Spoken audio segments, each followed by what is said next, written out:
ఇప్పుడే అన్నాడు, మీరు చూశారు. నేను సూపర్ 6 ఇస్తే ఈ ముఖ్యమంత్రి అంటున్నాడు నేను కూడా ఉచిత ప్రయాణ సౌకర్యం మా ఆడబిడ్డలకు ఏర్పాటు చేస్తానని. నేను హామీ ఇచ్చాను. ఇప్పుడు ఆయన ఓడిపోతాడని సర్వేలు వచ్చేసాయి. అందుకే నేను కూడా ఉచితంగా బస్సుల్లో ఆడబిడ్డలకు ప్రయాణ సౌకర్యం ఏర్పాటు చేస్తాను. బాగానే ఉంది. వాళ్ళ దగ్గర దోచుకున్న నిత్యావసర వస్తువుల ధరలు పెరుగుతాయి. ఎవడిస్తాడు ఆ డబ్బులు తిరిగి? కరెంటు ఛార్జీలు దోపిడీ చేశారు, ఎవరిస్తారు ఆ డబ్బులు తిరిగి? పన్నులు పెంచి విపరీతంగా చేశారు, ఎవరిస్తారు ఆ డబ్బులు? ఇసుకలో దందా చేశావు, ఆ డబ్బులు తిరిగి ఎవరిస్తారు? మద్యాన్ని అమ్ముకొని వాళ్ళ జీవితాలు నాశనం చేశావు. ఇవన్నీ క్షమించరాని నేరాలని చెప్పి కూడా నేను మీకు తెలియజేస్తున్నా. అందుకే నేను ఒక మాట అన్నాను, మార్చవలసింది ఎమ్మెల్యేలు కాదు, మార్చవలసింది ఎవరిని? పుట్టినరోజు వస్తే ఫుల్ పేజీ అడ్వర్టైజ్మెంట్లు.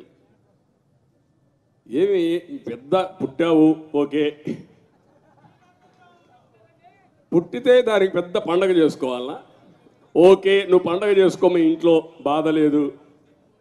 నీకోసం బలవంతంగా గవర్నమెంట్లని నీ సాక్షి పేపర్లో ఫుల్ పేజ్ అడ్వర్టైజ్మెంట్లు ఇవ్వాలి. Full page. ఎవరు? అది కూడా మీ డబ్బులే.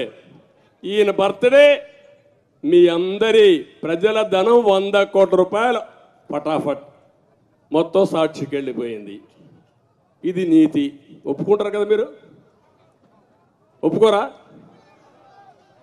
అంటే ఈరోజు పేపర్లో మీరు చూస్తే నాకు పేపరే లేదు, టీవీనే లేదు, ఇల్లే లేదు, డబ్బులే లేవు, నేను నిరుపేదని. ఇది ఆయన చెప్పే డైలాగులన్నీ మీరు విన్నారు కదా. పెత్తందారులకి పేదలకి పోరాటం. నాకు ఇల్లు లేదంటే ఇక్కడ ఆయన ఇంటి ఊరు ఒక ప్యాలెస్ నేను కట్టుకోలేకపోతున్నా. వాస్తవం.